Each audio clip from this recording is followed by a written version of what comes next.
Hello, everyone. Welcome into another edition of the GSMC College Football Podcast, brought to you by the GSMC Sports Network. I'm your host, as always, Tommy Brzee. It is Tuesday, September 24th around here, and we have a great show for you today. We're going to start kind of tiering all the teams in college football. It's been about 4 weeks in this year of college football, so let's try to get an idea of where everyone sits, at least as of right now. Very tough to do, don't get me wrong, but I feel like I have a pretty good beat on these teams, at least as of right now. Then we'll get to the winners and losers of Week 4. Definitely a ton of winners, including Michigan football. Had a big-time win this last weekend. Not just the program itself, but the philosophy of Michigan football. Then we'll get into the questions coming out of Week 4.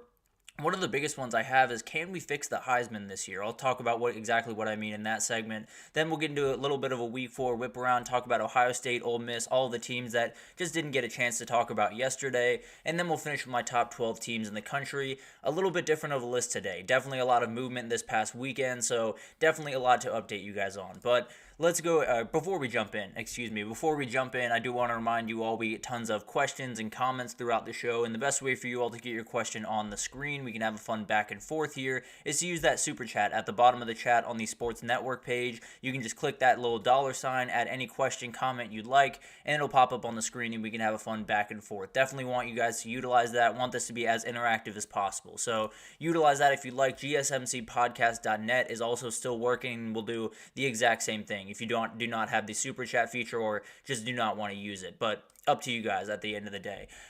Let's get into these tiers because it has been a crazy 4 weeks. There's no two ways about that. There's been a lot of movement. There's been a lot of teams that have disappointed, some teams that have surprised us early on, and I want to get into all of this. This is not necessarily rankings, but definitely giving you an idea of where I think everyone sits, at least as of right now. I think there's some gray area in here, as some teams have not necessarily gotten into conference play. There's still some tough areas to get a beat on, but let's go ahead and jump into the certified contenders.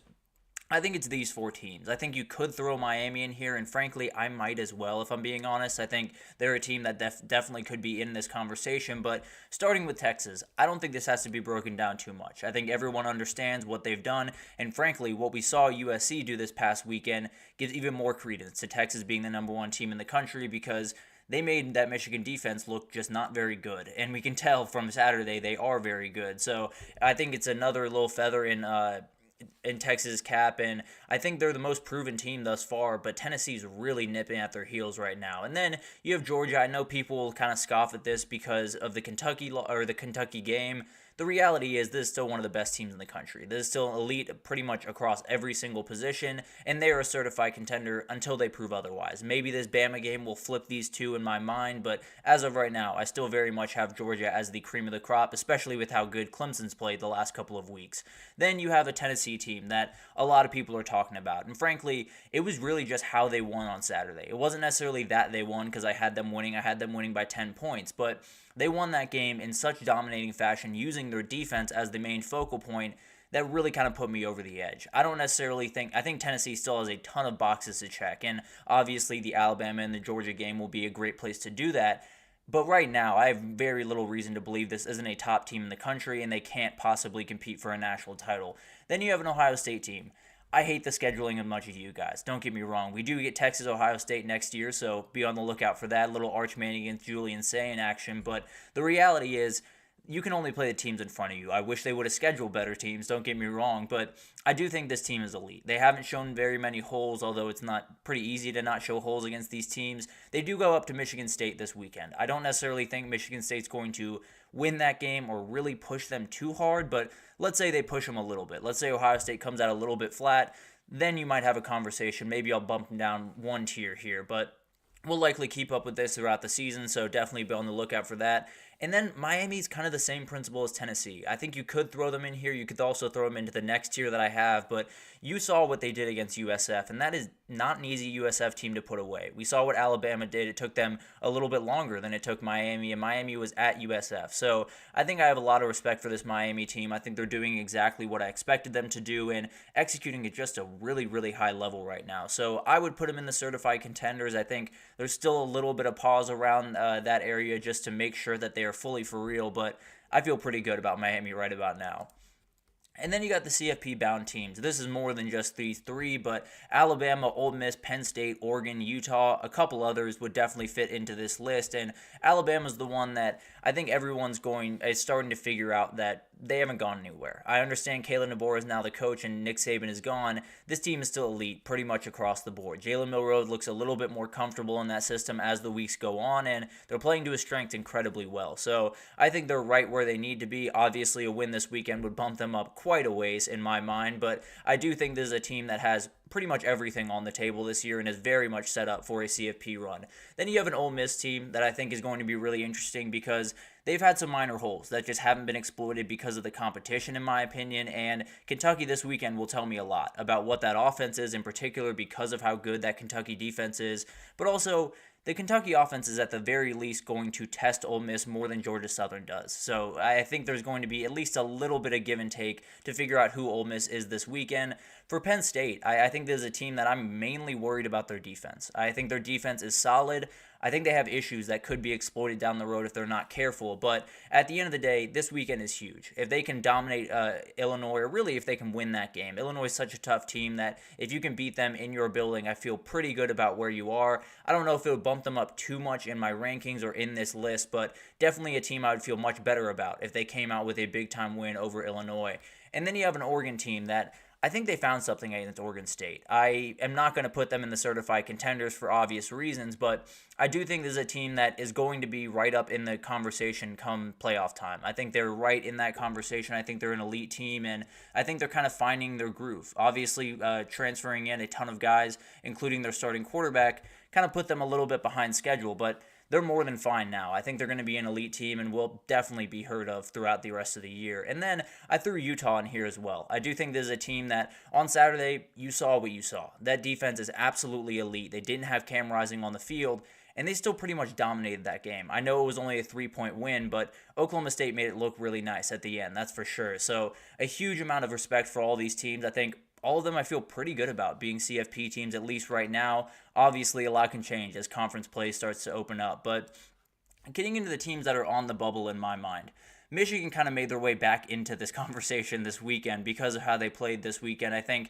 it's still a team I'm very worried about, and the road is very slim to the playoff. I won't lie about that, but I do think this is a team that has a vision. They're going to execute it the rest of the year, and you just got to figure out if you can stop it. So really impressive stuff from Michigan this weekend. I think they kind of found at least a little bit of a groove as they move forward. And then a Missouri team. This team worries me. I'll be totally honest. They played 2 weeks in a row where they've been more talented, they've been faster, they've been stronger than the other team on the other side, and they've kind of just let them hang around. They're not nearly as explosive as they should be on offense right now. I think the defense has major issues with a lot of the guys that are walking out the door, and I know the schedule is manageable, so I still think they're very much in this conversation, but there's enough games out there that I think they could struggle with and possibly fall in that I think 10-2 might just do them in.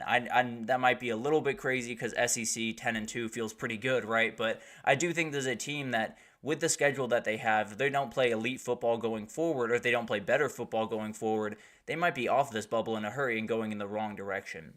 And then you had a USC team. I think some people would knock them down a little bit after this weekend. I saw exactly what I wanted to see from USC. I'll be totally honest. I think they did exactly what I expected them to do, played really solid defense, probably better than I expected them to. Honestly, if they had 3 plays back, I think they probably win that game and move forward feeling really good about themselves. I don't think they should feel too bad about themselves right now. I think this is a very much improved team, and they're doing pretty much everything I expected them to do right now. Obviously, that Penn State game in a couple of weeks is absolutely huge, but as of right now, this is an elite team, and they're right where they should be, right on that bubble. And then Clemson. I'm going to throw out the UGA game. I'll be totally honest. I think Clemson is a team that is more like what we see in the last 2 weeks than what we saw in week 1. And I think really anyone in the country, maybe a couple of teams could have given them a run for their money, but anyone matching up with Kirby Smart with that much time to prepare is going to have a long day at the office. Let's just be totally honest. So I don't necessarily worry about Clemson as much as other people do. I still think they're very elite. And then you got a Notre Dame team that I think is still in this position, but I've been very clear about what I think about Notre Dame. I think that NIU game should eliminate them from the playoff race. It obviously doesn't, right? They have a very advantageous schedule going forward, and Louisville this weekend might just be their nightmare, and we'll get into that game over the next couple of days, but let's get into the dangerous teams this year, and it starts with that team that Notre Dame's going to play this weekend. Louisville is a very explosive team and really awesome run defense. So they're going to be in pretty much every single game. If you can score that quickly and if you can stop a big part of pretty much anyone's offense, you're going to have a lot of success. The thing is, I think they do have some things to iron out. I think Georgia Tech kind of gave them a number of opportunities in that game. I think if they iron things out and get everything in order, they'll be more than fine. And obviously, a big win this weekend would go a very long way to making me think they're very much in the CFP conversation. But right now, I put them kind of in the dangerous teams category. I don't necessarily think they're going to blow the page off and be absolutely in the playoff, but they're definitely a team that can make something happen and maybe even beat one of those elite teams in the ACC down the road. And then you have a Iowa State team that I absolutely love. They have two elite wide receivers. I think Rocco Becht is very comfortable in that system. And you have a coach in Matt Campbell that a lot of people respect that has done a great job at that program. So I think they're finding something. I think they've been the second best team in the Big 12 thus far, pretty much comfortably right behind Utah. So I think this is a team that is pretty much on track to where I thought they would be, which is at the end of the year, I thought they would be in the Big 12 title, and they're very much in that mix. They're a very dangerous team and one of those that can totally change on a dime.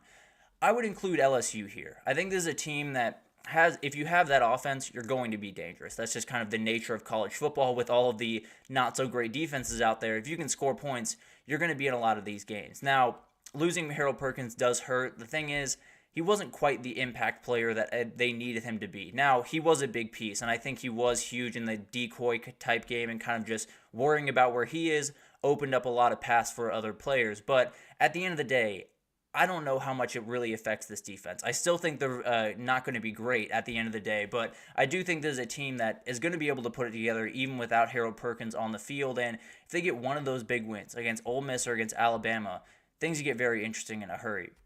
You have an Illinois team that is really, really interesting. They are very tough. They play very clean football. Luke Altmaier is as comfortable as really any quarterback in the country right now in his system, and they have a couple of big games throughout the year, no doubt about that. Michigan is a huge one because, frankly, I think Illinois can beat them. They obviously have one against Penn State this weekend that's going to be massive, but I think that Michigan game could be the rest of the year for Illinois because if they win that game, I think they're possibly a 10-win team. And if they're a 10-win team, they're right in the mix for the CFP. Obviously, a lot of that craziness will be figured out, but Illinois is a really interesting team, and I think they got some juice. I would also throw Oklahoma State in here, but I don't know. I'm really worried about that team. I think if they don't get the run game going, there's no chance they're even dangerous. They're just downright bad, I'll be totally honest. But finally, you got the risers. You got the teams that have not, we coming in necessarily didn't think they'd be at this point, didn't think they would even have a conversation to be had in the college football playoff. But starting with BYU, one of the bigger surprises of the year, just really good football being played. The defense is absolutely incredible.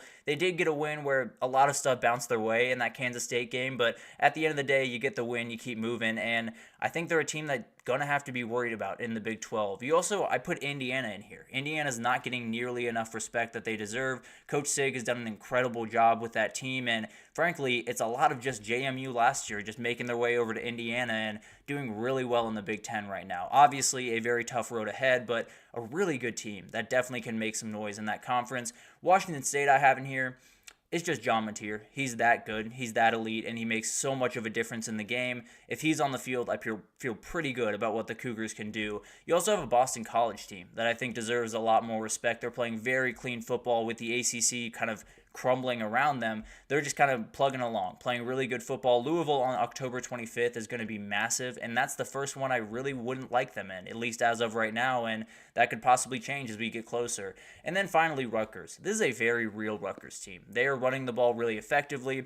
Frankly, they probably could have beaten Virginia Tech by 10, 17 points, but they took their foot a little bit off the gas, and Virginia Tech was able to get back in that game. But overall, I think this is a team that one given Saturday, they could totally change the entire picture of the Big Ten, the entire picture of the CFP, and become one of the most talked about teams in the country. So overall, I think it's really hard to tier these teams right about now. I think there's a number of things that'll happen really over the next 2 weeks that will really give us a better idea of what these teams are. But there are definitely some teams that have surprised me, like BYU, like Indiana, like Rutgers. And then there are some teams that I just think are really dangerous. I think Louisville can make a lot of things happen this year. I think Kansas State is another team you could throw in there, although I have big time worries about them. So overall, I think it's a lot of craziness, right? It's what college football is about the first 3 weeks, trying to figure out any type of theme and the craziness, and I did my best. I'll be honest about that, but I do think there is a number of things that will happen over the next couple of weeks that will inform my decisions going forward. We'll likely do this around week 6, I think, just to give you guys a breakdown of where I think everything is at. But let's take our first break here. And when we come back, we're going to talk about the winners and the losers from week 4. Definitely a lot to get into, and we'll get into it right after this break, so stick with us. I feel like I'm losing my mind. Is everybody in the world blind? Please, Lord, give me a sign, a sign. I feel like I'm losing my mind. Is everybody in the world blind? Please, Lord, give me a sign, a sign. I wanna be the greatest. Everybody on the fake shit. I look around and feel like everybody is the fakest. I make this every day and I'm impatient, hoping one day I blow up from the basement. Statement, the top is so vacant. I don't hear shit that I think is amazing. Waiting for my day when I'm playing sold out shows for 1,000 faces. Hey, give me that crown, get in my way and to be put down. It ain't your place, all this my town. If I want that shit, then I'll get it right now. I'm losing it, the news it fits. I'm losing shit, a stupid myth. You choose to live or choose to dip. You choose to fight or lose your grip and lose a gift. I feel like I'm losing my mind. Is everybody in the world blind? Please, Lord, give me a sign, a sign. I feel like I'm losing my mind. Is everybody in the world blind? Alrighty, welcome back, everyone. We just talked about all of the teams that are towards the top of or really just tiered these teams. Tried to break down where everyone sits right now, all of the real contenders, all of the ones that are sitting right on the outside looking in, but there's a ton of movement that's going to happen over the next couple of weeks, and we'll break it down when it does. But let's get into the winners and the losers from week 4, because there was a lot going on. There was a ton of different things that happened in week 4, and we're going to have to break it down real quickly here. And this is a crazy week, no doubt about it, and I think there was a number of teams that came out of it feeling better about where they were, but not necessarily all the way back like Michigan, and then there were teams that felt a little bit worse about where they were, but maybe not all the way bad like USC. So I think there's a lot of interesting movement here, but the biggest winner is just Michigan football, and it's not necessarily the program itself, it's just the philosophy of Michigan football. They decided to just roll up their sleeves, go to work, and just run the ball. They refused to do anything else, and frankly, I don't think they could have done anything else, so probably the good idea. I think this is a team that, frankly, they just refused to stop. There wasn't a curveball, there wasn't any changeup, there wasn't anything other than we are going to run at you. Can you stop us enough times? And USC couldn't. There was a couple of big plays that Michigan was able to break, and that was the difference in the game. And frankly, I think that's going to be the way that they're going to have to go about business going forward. It is not going to be a pretty performance pretty much any time they step on the field. It wasn't all that pretty on Saturday, at least overall it wasn't all that pretty, but they were able to get it done. That's the goal at the end of the day. Run the ball, run the ball, run the ball, and then at some point, hopefully you'll be able to break one like Khalil Mullings was at the end of the game, and things can change in a hurry. So Michigan football is alive and well. There's no two ways about that. Sharon Moore is going to be pounding that rock, and we'll see if it leads them to a CFP berth, but as of right now, Michigan football is definitely doing exactly what it planned to do. Hopeful young quarterbacks had a tough week, and the biggest one is Jackson Arnold by a mile. He has been benched for Michael Hawkins for this Auburn game coming up. Definitely a lot to put on that kid's shoulders going into Auburn for his very first start, but totally understand the decision. Definitely one that probably had to happen.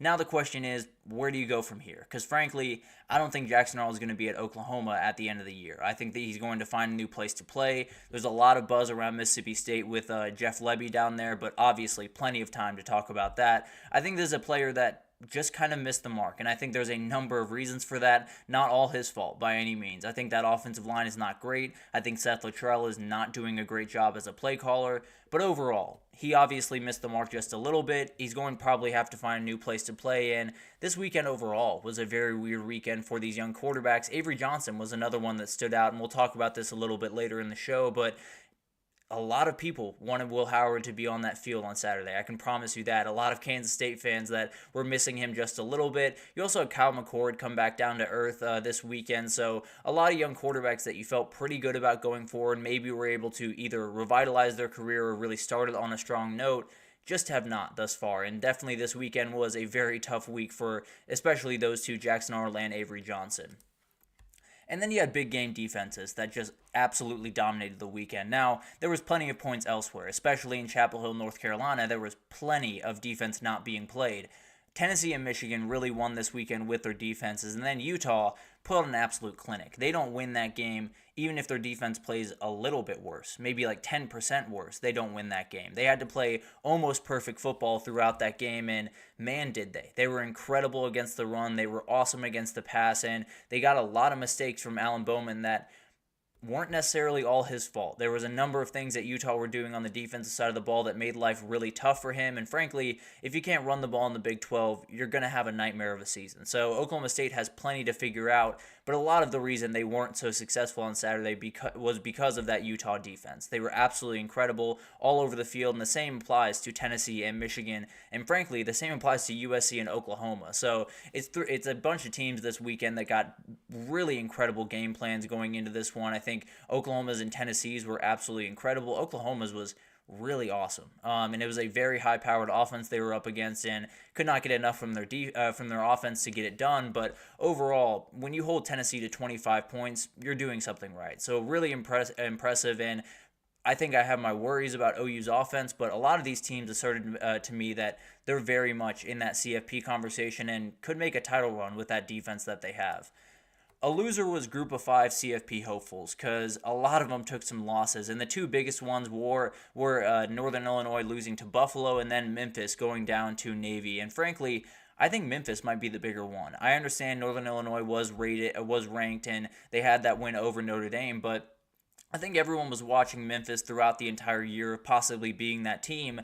Now they have no margin for error. They have to win the rest of the games. They have to be able to run the table, or they're not going to get in. Plain and simple, that's kind of the end-all be-all with the Group of 5. Although there are a couple of teams out there that have scheduled really well that I think should probably get the benefit of the doubt, I'd be a little bit surprised if there was any 10-2 Group of 5 team that was really in the conversation at the end of the year. So they got to figure it out in a hurry, because Navy ran all over them, and that's exactly what other teams are going to try to do throughout this year, and Tulane might just be a nightmare for this team if they can't get that under control.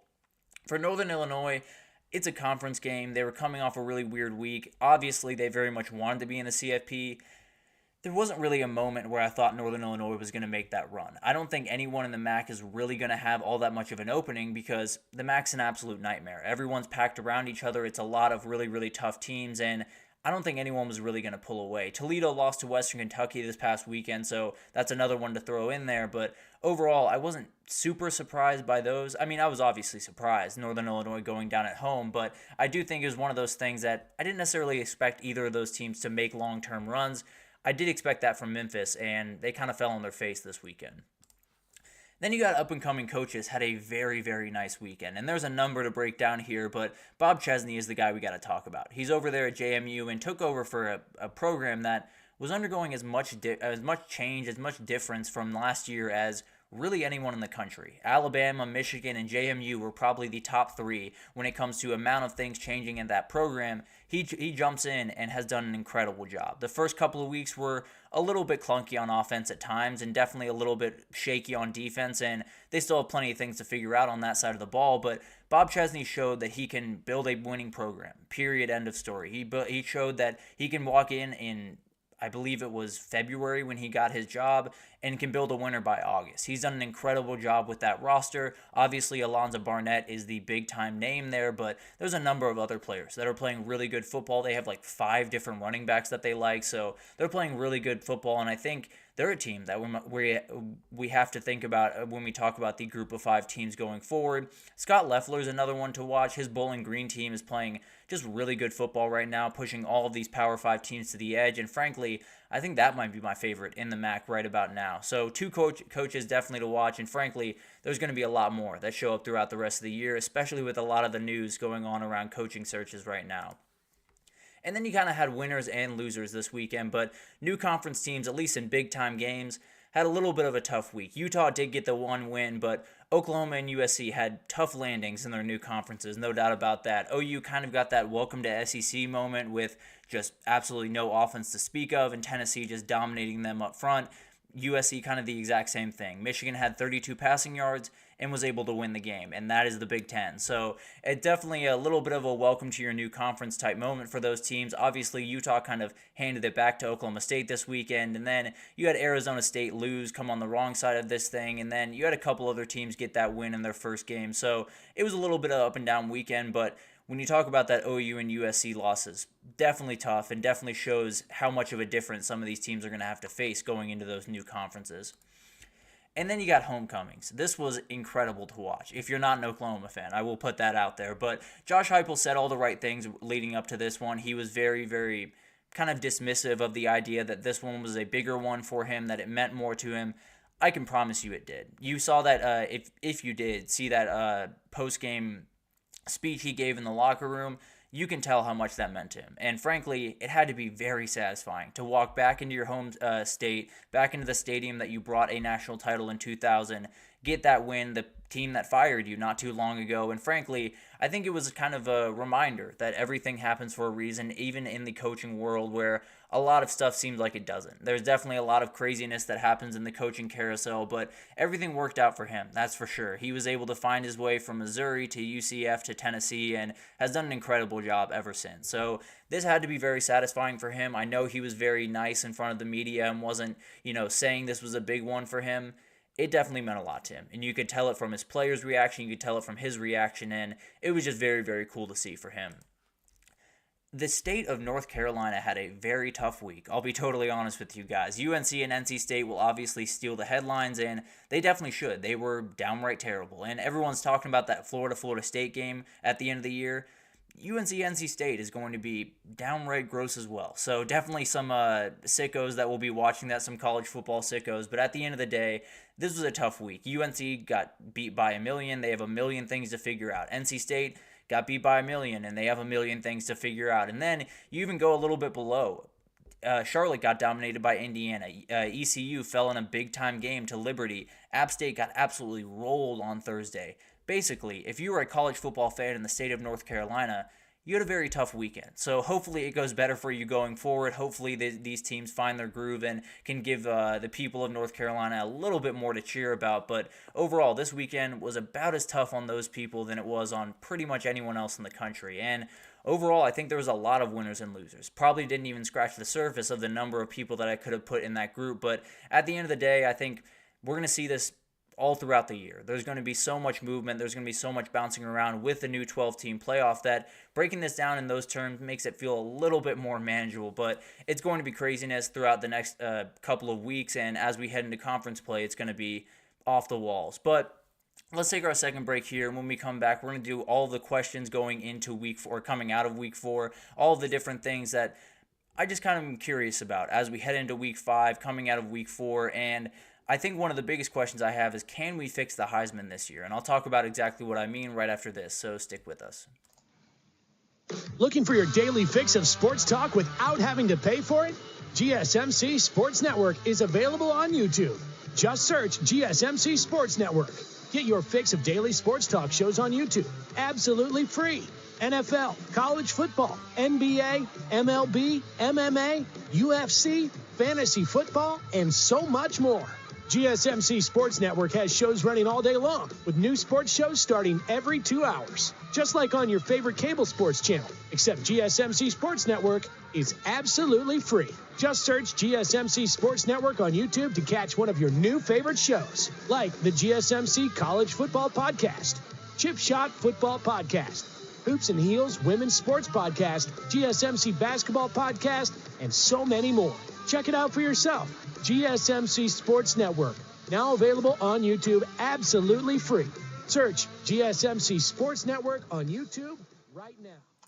Alrighty, welcome back everyone. We just talked about the winners and the losers from week 4. Definitely a lot that didn't have a chance to get to, but tons that we could get into throughout the next couple of weeks, and we definitely will. But let's get into all the questions coming out of week 4 because I got a lot of them. I think there's a number of different things to break down from this week, and the way I want to start is just what can we take out of this week? What can we learn from this week and feel good about going forward? Because it's still that part of the season where you're not really sure what you're seeing. You feel pretty good about some teams. You feel pretty good about Texas. You feel pretty good about even Tennessee at this moment. You feel pretty good about a lot of these teams. There's still another shoe that could drop, hypothetically. There's still some things that could go wrong, and I think Tennessee kind of proved the most this weekend. I think they're a team that, frankly, was dancing around the CFP title odds for quite some time, and I think really proved who they are on Saturday. I think there's still a ton of big-time tests ahead of them, and plenty that are going to be harder than OU, but the way they proved that they are going to walk into someone else's building, win with defense rather than offense, and go about their business that way, I think proved exactly what I expected from this team. And I think it's that they're a title contender. I think Utah is another team that we could talk about. Definitely did some incredible things this past weekend.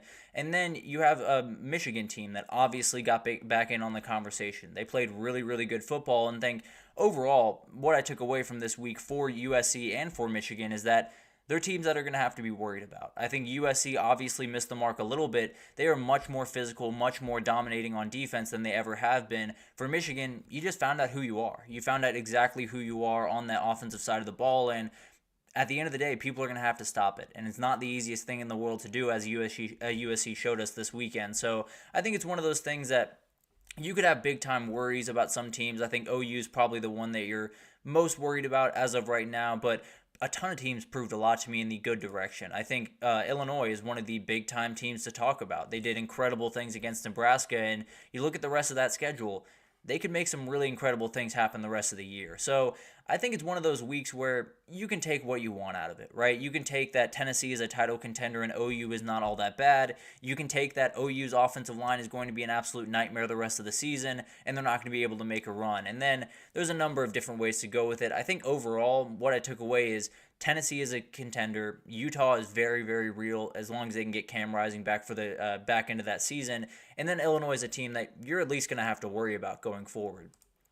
The other thing I want to talk about is, did this weekend kind of illustrate the worries of the portal, particularly around the quarterback position? Because we had two very good examples of teams that, I don't want to say pushed a quarterback out of the system, but definitely favored the other guy, favored the next guy over the one that they had at the time, and Oklahoma's probably the best example. They had Jackson Arnold in the wings, and frankly, I do not blame them for thinking this kid was going to be incredible. He has a ton of arm strength, is one of those guys that looks like an NFL quarterback right now just from a build perspective, and I think he's going to be a hugely sought-after guy in the portal. He's really, really talented, and one of those guys that I understand benching him, don't necessarily disagree with that decision. I think some of the stuff that happened in the offseason around the O-line was just not very good. But outside of that, I think there are a number of things that, at the very least, teams are going to have to think about going forward. If you have a quarterback that knows the system, that's playing good football, you might have a guy that's more talented behind him, but the grass isn't always greener, even in your own program. So you got to be careful about these things, and Jackson Arnold kind of illustrated that this past weekend. And then you have an Avery Johnson-led Kansas State team that just played bad football. Avery Johnson was not all that great in that game, and you're looking at that game and thinking, if Will Howard's in here, maybe he doesn't make that mistake, or maybe he just throws the ball a little bit more consistently and pushes the ball down the field. And I think he would have. I don't necessarily think Kansas State would have won that game because of all the things that went BYU's direction, but I don't want to say I know for a fact, I feel pretty good that Will Howard would have walked in and at least not lost by 29 points. I feel pretty good about that. So I do think it's one of those things that people got to make sure that they're right when they go into the portal, or make sure they're right when they, I don't want to say push someone out, but when they favor a younger guy over the older guy, because it doesn't always work out. We saw it early on in the season, obviously with OU. For Kansas State, they have a different situation because Avery Johnson is going to be their quarterback going forward, but definitely something they're going to be at least thinking about a little bit in those two places. Can we fix the Heisman this year is the next thing I want to talk about. And this is something that I've talked about, or I've thought about at least throughout the beginning of the season. And I've kind of pushed up against for a little bit. But at this point, I'm done even pushing against it at all. Travis Hunter is the best player in this sport. There is no debate in my mind. He does incredible things every single time he's on that field. He has an effect on the offensive and defensive side of the ball, and frankly, if they wanted to throw him out there on special teams, he'd be a difference maker there too. He is absolutely incredible, and I understand that this has become a quarterback award. This has become, if you have a 9-win team and you're an elite quarterback like Jaden Daniels was a year ago, you can win the Heisman. Congratulations. If you're anything else, you can't. That has to change. This Heisman is about giving it to the best player in the country. That is the best player in the country. I have no doubt in my mind. There is no waver in my voice because that kid is downright elite. If he keeps playing this level of football, which is a big if, and if he keeps playing every single week, which again is a big if because of the ridiculous amount of snaps that he's playing, but if all of that happens, he is the Heisman. I don't care if they're 6-6. I don't care if they're 5-7. This kid is as big of a difference maker as there is in the entire country. If he was wearing an Alabama jersey, he'd be far and away the Heisman leader right now. It's just because he's on a team that not a lot of people think is all that good. And frankly, I don't necessarily think they're all that good either. But I do think that this player is the best player in the country. And if we're doing the Heisman right, he would be the person that would get it at the end of the year. Granted, still has to play a lot of football. But as of right now, he is, I don't want to say far and away, but pretty comfortably my number one guy in the Heisman race. Another thing that people were talking about is, do I have an issue with people, with Colorado storming the field? No. Stop it. I understand people like to dunk on other fans and like to do that thing. That's ridiculous. These are kids that are having a good time. That is the end-all be-all of this situation. I understand they did jump the gun just a little bit there, and definitely that has to be fixed. But overall, this is what it's about. And I think Josh Pate probably made the argument the best, and I'm not trying to steal his take, but I very much agree with it. College football is different at different places. What happens in Athens, Georgia is going to be received differently than what happens in Boulder, Colorado. That's why a lot of UGA fans were saying this is ridiculous. We wouldn't storm the field for Baylor. You shouldn't. You're beating Baylor is not a big deal. A team that was 1-11 2 years ago that has built up an incredible product and has played really solid football the first couple of years and has gotten all of this fan involved, that's a big deal. And I understand that it was Baylor, but it was a crazy game. It was a lot of emotion, and frankly, I'd much prefer these fans storming the field with not a huge reason to storm the field than not showing up at all. Because a couple of years ago, it was hard to even get 50% of that stadium filled. So, no, I don't have a problem with them storming the field. I will likely never really have a problem with fans storming the field overall. I don't think it really matters. I don't think it reflects on the program at all because it's the kids making the decision. So, overall, I think it was one of those conversations that we probably don't have if it's not Colorado, if I'm being totally honest with you, but I don't understand the argument being against it. I probably never will, if I'm being totally honest. But the other thing to talk about is how much have conferences changed since week 0, because it's really hard to even start into this one because there are so many different ways that you could go at it. Weirdly, the Big Ten and the SEC have been a little bit more straightforward, although Indiana, Illinois, a lot of these teams have kind of thrown a little bit of wrench into that. But at the end of the day, the ACC and the Big 12 have been all over the place. When you talked about the teams coming in, at least from my mind, and I think a lot of people's mind coming in, SMU, NC State, Virginia Tech, they were all looking at them as possibly teams that could make a little bit of a run, be a little bit dangerous. All of them are very iffy right now, and I don't feel great about any of them. FSU is obviously just downright bad, and then you got a couple other teams. I think you have an FSU team that, nightmare. There's really no other way to put it. And then you have Boston College, Syracuse that are playing really good football right now and could kind of fill the void of that SMU, NC State, Virginia Tech teams that have just kind of fallen off a cliff. And then you look at the Big 12. I think it's just off the walls. I have a very hard time getting any beat on the Big 12 other than Utah is the best team in the conference. I feel pretty good about that right now, but Oklahoma State, I just think is not very good this year. I'll be totally honest. I think if they can't get that run game going, they have absolutely nothing going for them, plain and simple. And then KSU is going to be a huge question mark. BYU is playing incredibly good football, and I don't know if there was a soul on the planet that picked BYU to be 4-0 right about now, so they're probably the biggest surprise team in the country. They're probably the team that everyone's looking at right now and saying, BYU's 4-0. They're coming off a 29-point win at home against Kansas State. So I think the Big 12, we knew it was going to be crazy. We knew it was going to be off the walls, but teams like BYU making a little bit of a run makes it all that more interesting and definitely has changed the way I look at that conference going forward. And it's definitely going to be an incredible thing to watch because I don't think it's stopping anytime soon. And then I wonder who has proved the most this week. Who was the team that really stood out, that did everything that you wanted them to do and kind of asserted themselves as possibly a title contender? I think it might start with Utah. What they did at Oklahoma State with a backup quarterback is one of the biggest games of the year. They got a huge win, and their defense played incredibly well, and Isaac Wilson, although it wasn't perfect by any means, made the plays that he needed to make. So I think Utah asserted to me that they're Utah. They haven't gone anywhere. They're not changing anything, and they're definitely a team that is going to have to be worried about in the Big 12 and likely is the pretty comfortable favorite right now, right up there with Iowa State. And then you got a couple other teams. I think Michigan and USC kind of both proved a point this past weekend. Michigan obviously proved the point that they're not going to shy away from the challenge. They are going to run the ball at you, and if you're ready to roll, then cool, you'll be able to stop it. If you're not, then we're going to get you for a couple of big runs, and we're going to win a gross one. That's the way that they're going to play football, and I think just asserted themselves as who they are. They didn't necessarily change too much. They didn't necessarily bounce around too much.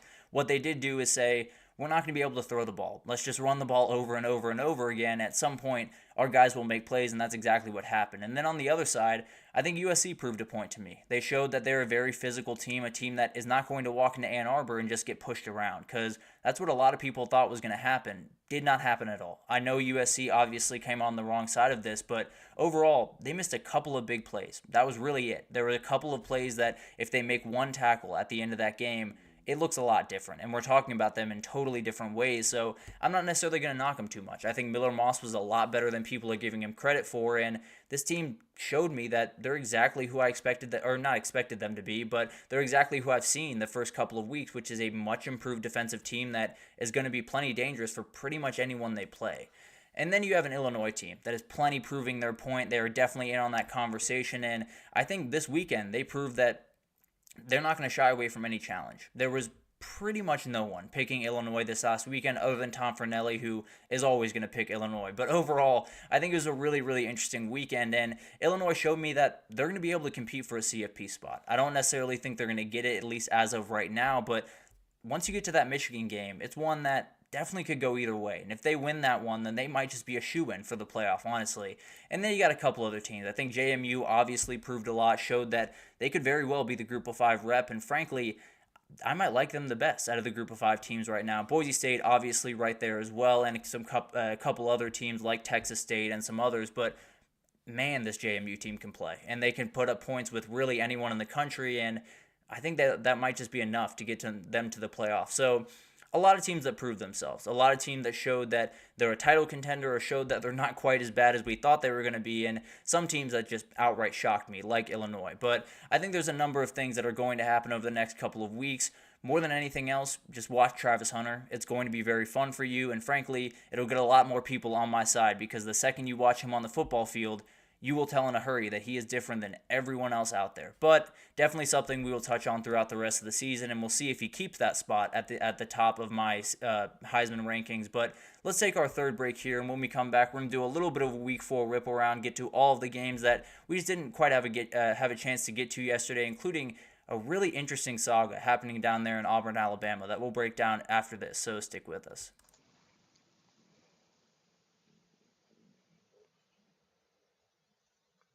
For the best and latest podcasts available anywhere, go to the podcast app on your cell phone and type in GSMC to access free content-rich podcasts on health and wellness, book reviews, sports, entertainment, relationships, social media, movies, technology, finance, and even weird news. Subscribe and download the GSMC Podcast Network's family of shows, available everywhere podcasts are found. Alrighty, welcome back everyone. We just talked about all of the questions I have coming out of Week 4. We'll likely continue that into tomorrow, maybe looking forward to Week 5 a little bit more, but definitely have some questions that didn't have a chance to get to today. But let's get to this Week 4 whip around. There are a number of games that we didn't have a chance to get to yesterday, and a couple of teams that we just haven't gotten a chance to talk to pretty much all year, and frankly it's because of who they're scheduling. But let's get into this, and we'll start with the Ohio State Buckeyes, and they played another layup, let's be honest. But this was a very interesting game for just a little bit here. Marshall scored a 7-minute touchdown drive to start the game. Emeka Egbuka responded 42 seconds later with a 68-yard touchdown, and that was the end of that one. Ohio State is doing pretty much essentially what you expect them to do. I don't know if a lot has been proven by this team quite yet. I think they still have, obviously, some big-time games coming up, but Will Howard had an INT, only had 4 incompletions on the day, 275 through the air, 3 total touchdowns, did plenty, did exactly what you expected him to do, and this running back duo is absolutely absurd. I understand it was Marshall, but man, Quinshon Judkins had an 86-yard touchdown run. Travion Henderson added 2 touchdowns to Quinshon Judkins' 2. They averaged 12.4 and 12.7 yards per carry. That is insane. I don't care who you're playing. I don't care where you are. That is absolutely absurd. And I think both these running backs, you could throw either of them out there on any given day. They might just be the best player on the football field. They are absolutely incredible, and I think they're just going to cause incredible amounts of problems for every single defense they face, regardless if it's Marshall or if it's Michigan, if I'm being totally honest.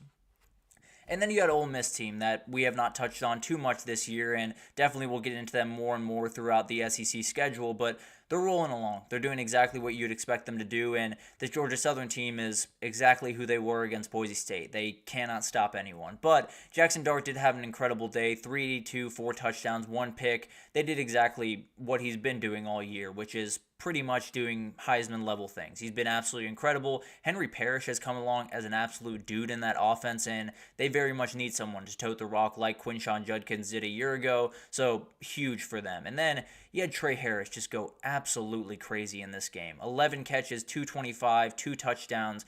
This kid is ridiculous. And frankly, there are a number of other wide receivers on this roster that are outright ridiculous. So they got plenty of dudes. They're not going to be hurting for any type of production on the outside this year. So incredible performance from them. I think now it kicks up a notch. Now you got Kentucky this upcoming weekend, and we'll see what they can do there. But this Ole Miss team is checking pretty much every box you could have, at least early on in the season. And then you got a Washington team that did get a nice landing into the Big Ten, but man, did they play Big Ten football. 24-5 over Northwestern is quite the Big Ten score, that is for sure. But they got a 17-0 lead in this game and just never really looked back. I think Northwestern might just be setting a new standard for what is bad in the Group of 5. Would love to see them play Mississippi State. I'll just say that right now. But Will Rogers looks more and more comfortable in this offense as time goes on with 20 for 28, 223, and 2 touchdowns in this game. Did exactly what you wanted them to do. And frankly, I think Washington's finding a little bit of a groove. I don't necessarily think they're going to be a dangerous team in the grand scheme of things in the Big Ten, but there's a couple of Saturdays. Michigan comes to Seattle in a couple of weeks. You have Rutgers this upcoming weekend that could entirely flip the script on what the Big Ten is. So there's plenty of moments for this Washington team, and I don't know how dangerous they are, but one given Saturday, they could totally change this season and turn it on its head in a hurry. And then you have Indiana. They're doing really incredible things over there in Bloomington right now with Coach Cignetti coming over from JMU. They're going to run the ball, that is for sure. 222 on the ground, 41 carries. Not one player had over 58 yards rushing. They're just kind of bouncing around. They're spreading the rock around, making sure they have fresh legs on the field, and that's going to pay real dividends when you get to Big Ten football because your starting running back is not gassed. He's not necessarily carrying an crazy amount of the load and can get in when he needs to, get those big time snaps and go 100% on those snaps. And then you have Curtis Rourke, just continues to play really good football, 16 for 20, 258, a touchdown in this game. I think he's a really dangerous player, kind of like Luke Altmaier up there at Illinois or Ethan Kaliak-Manis over there at Rutgers. They're just kind of executing. They're doing exactly what their team needs to do, and with that run game, there's not too much you got to do, that's for sure. Tulane got a huge win this weekend against Louisiana, kind of the battle for Louisiana, if you will. And I think Tulane is one of those teams that we talked about earlier. 10-2 in the Group of 5 likely takes you out of the conversation. Tulane's got losses to Kansas State and Oklahoma. I understand those aren't world-beating teams, but maybe if they run the table and they look good while doing it, maybe it's a little bit of a conversation. I'm not necessarily banking on that to happen, but it's definitely an interesting one. They also are finding a groove running the ball. Mekhi Hughes had 166 yards, 1 touchdown. They had 272 total on the ground. Did exactly what they wanted to do on the ground, and I think it's a really dangerous team. It's one of those teams that, frankly, you could match them up against really anyone. We saw it against Kansas State. We saw it against Oklahoma. They're going to cause problems on the defensive side of the ball for you, and then you just got to figure out if you can keep up. So it's going to be really interesting to watch this team the rest of the year. They're probably out of the CFP race, but who knows? A lot of things could happen at that Group of 5 level that we saw this weekend, and then a door could open very, very quickly. We got to talk about this one because this was a very, very weird game down there in Auburn, Alabama this weekend. Frankly, a really gross game more than anything else. There were 4 picks by Auburn, and Auburn just won the race to the bottom more than anything else. They had 4 picks, 1 lost fumble. Arkansas had 2, so they were on the right side of things, although that was ugly as well. I think everyone's mad at Hugh Freeze for his comments after the game. I didn't love them. I'll be totally honest with you. I think it was a little bit of a cop-out. I also didn't love the comments he had about Arkansas this morning, saying if they played him 9 more times, they beat him 9 times. That's not true. It's absolutely not true. I can almost promise you that. But at the end of the day, I understand the sentiment he's getting at. And frankly, it was up to him to go get a quarterback, so I'm having a little bit of a hard time feeling bad for him in any respect. But I do think it's one of those things that you're likely going to get a little bit more of this in the new reality of college football. You're likely going to get a little bit more of coaches being a little bit more blunt during their post-game interviews. I didn't necessarily love what he had to say. I don't necessarily love the way he's approaching all of this. That being said, I don't necessarily have too big of an issue. I don't have enough of an issue to really go after Hugh Freeze right now. So we'll see what happens. I don't feel great about where Auburn is right now and going forward, but definitely something that I'm not going to go after him too aggressively about. Auburn does have OU coming to town this weekend, which will be very interesting. Obviously, Michael Hawkins making his first start will be fascinating to watch. And then you got Arkansas has A&M at home this weekend. So a couple of teams that likely aren't going to be really in that conversation for the SEC title, but who knows? Maybe this conference can get one more twist in it and get absolutely crazy at the end of the day.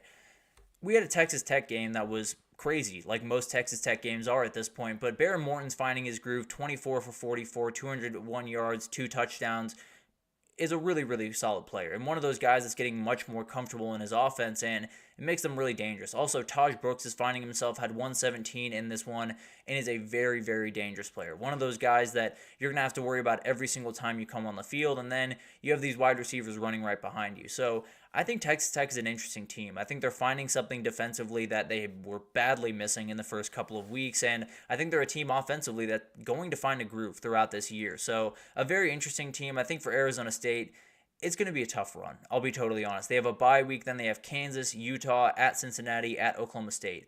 They're likely 1-3 in those games. I kind of like them at Cincinnati, but I don't know. It's going to be really close. 2-2 would be a massive win for this team.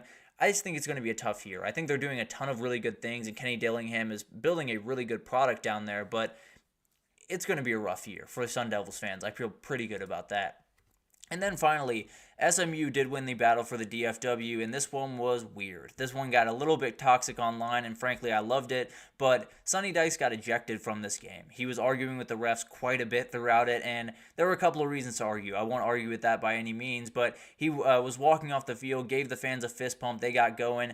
Too bad their defense didn't get going, because SMU just went to work in this one. It was absolutely incredible to watch them. I think it's one of those things that if they're going to be able to run the ball like this, they're going to be really hard to beat. 238, 3 touchdowns, 5.7 yards per carry. If they can do this against the rest of the ACC, which they probably can't, to be fair, but at the end of the day, if they can, this is a very interesting team, and Kevin Jennings can do plenty for you to take you where you want to go, so maybe SMU is turning a little bit of a corner. Who knows? And then TCU, they might just be in for a long year. I thought this was going to be an interesting team. I thought Cam Cook was going to be a bigger factor, but as of right now, they have a number of things they have to get right, and I would not be surprised if we looked up at the end of October and this was a 3-5 football team. So they got a ton to figure out, and if they don't in a hurry, then it might just be a disaster year for them. But overall, I think all of these games this week definitely showed us a lot. Obviously, those games were a little bit more under the radar, but plenty to take away, and a couple of games huge for this team or those teams coming up. So definitely will be interesting to watch them throughout this week. But let's take our final break here, and when we come back, we're going to get into my top 12 teams in the country. It was definitely a little bit of movement this past weekend, so I'll break it down right after this, so stick with us.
Alrighty, welcome back everyone. We just got into all the games that we didn't have a chance to break down yesterday. Definitely a lot that maybe don't have a too much of an effect on the CFP race, but could have a big time effect on the conference races as we get down to the wire. But let's get into these because this was a hard week to rank. I won't lie to you guys. This was definitely one that I had a couple of teams find their way into these rankings. I had a couple of teams that dropped out.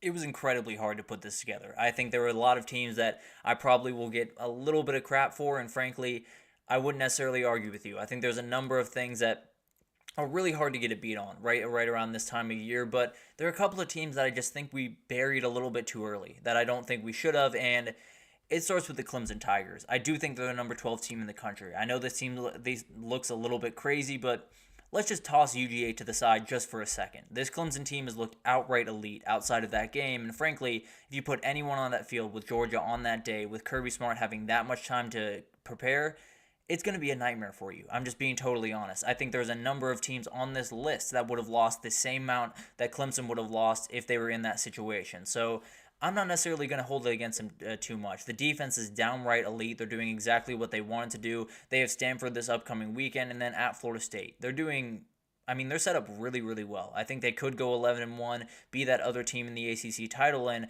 frankly have a CFP locked up before they get there. So it's going to be really interesting to watch this team, but as of right now, I'm kind of putting that UGA game to the side just for a second and taking them for what they are, and they're playing really good football, so I'm having a hard time finding 12 teams that are outright better than Clemson right now. I do have Michigan at 11, and I think this is one that is a little bit questionable because of the approach to the game. You know, it's a very thin path that they have forward. You're going to have to run the ball. If you can't run the ball, then you're going to have a tough day. That's just the reality of their season going forward. The thing is, I think they're going to be able to run the football for a lot of those games. I think they're a really, really hard team to stop, even if you know what's coming, and frankly, I think they showed me this weekend that they're going to be able to commit to this thing and compete with elite teams because that's exactly what USC is. Frankly, I had a hard time dropping them off this list. I think they could have very well been that number 12 team, or they might be number 13 in my mind right about now. But I do think Michigan deserves a little bit of credit of what they did this past weekend. I still have my worries, but as of right now, this team is playing really good football, and I think they're definitely going to be heard from throughout the rest of the year.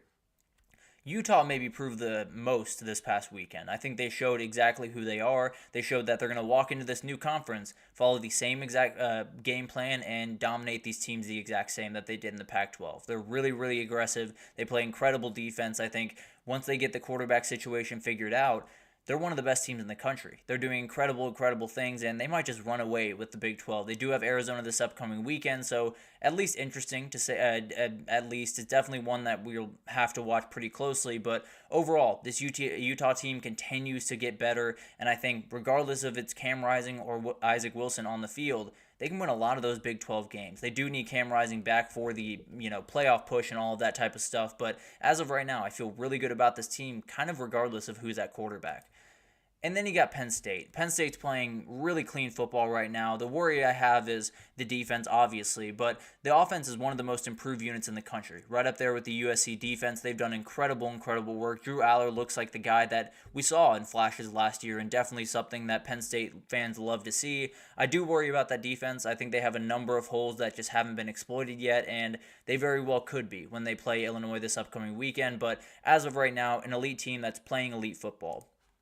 I do have Oregon at 8. I think you could drop them down one. You could bump them up one if you really wanted to, but they're hanging out. I don't think they're doing anything necessarily overly special, but there are a couple of things. I think they had to drop a little bit in these rankings with some of the other things that people did, but overall, this is a very good team. I think their stock is still rising. I think they're going to figure out a lot of things, and a lot could change on October 12th. Obviously, that's a huge game for them, so we'll see what happens there, but this is an elite team. They showed me against Oregon State that they're kind of turning a corner. Obviously, still plenty to prove, but as of right now, this is one of the top 8 teams in the country.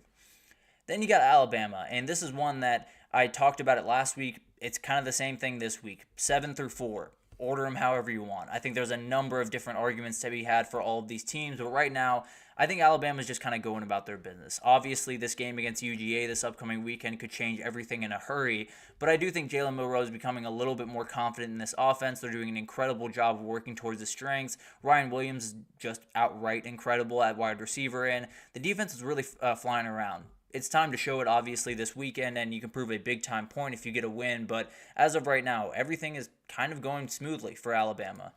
I do have Ole Miss at 6. They dropped a little bit because of what other teams did, but this team is playing really clean football. They obviously have to be tested a little bit more before I feel really good about them, but Kentucky's going to be at least a test for them. I don't think it's going to be one that they should be in real danger to lose, although probably felt that same way when they were going to the Georgia game. So definitely will be a team to watch. Jackson Dart is frankly as good as it gets right now at the quarterback position. Trey Harris in that wide receiver core is just insane. Henry Parrish is becoming a really dangerous player.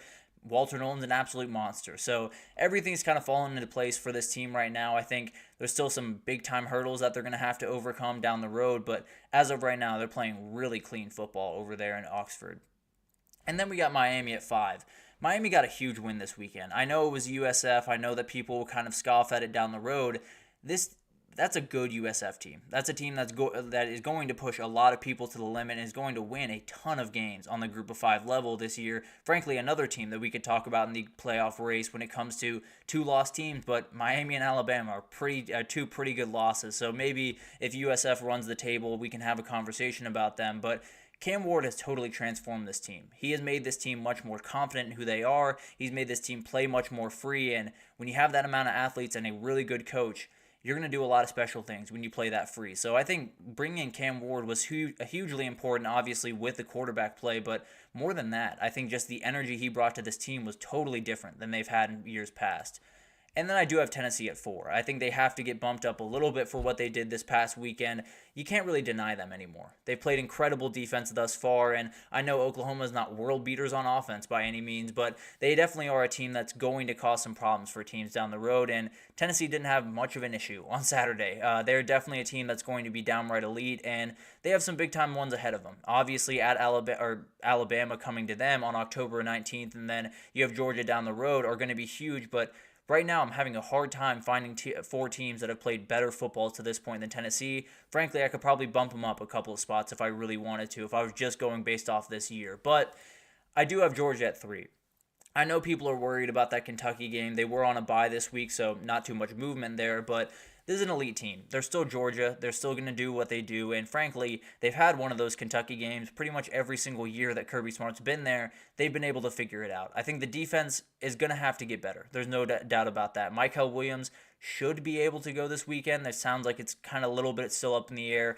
The interior defensive line needs to get healthy. It badly needs to get healthy because if they go into those big-time games, well, they're going to go into Alabama without them, but if they go into Texas, if they go into Ole Miss, they could go 9-3 and then be looking on the outside looking in of the playoffs. So definitely a lot to figure out. The O-line also has to hold it down while Tate Ratledge is out, so you got lots of stuff to figure out over there in Athens, Georgia right now. I think they're still an elite team, but they're definitely a team that you could have a little bit of pause about right about now.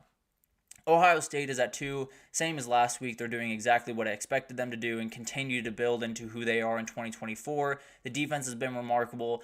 Obviously, haven't necessarily played too many big-time opponents, and Michigan State will inform a lot of this decision-making going forward about them, but as of right now, there's no real reason to drop them. There's no real reason to, go against them. Obviously, the schedule isn't great, but definitely will be interesting to see how they react to the Big Ten schedule going forward. That Oregon game will obviously show us who the real Ohio State is in 2024. So we're going to have to wait a little bit longer. I think Michigan State will give us at least a peek behind the curtain, but we're probably going to have to wait until the 12th to get a really good idea of what this Ohio State team is.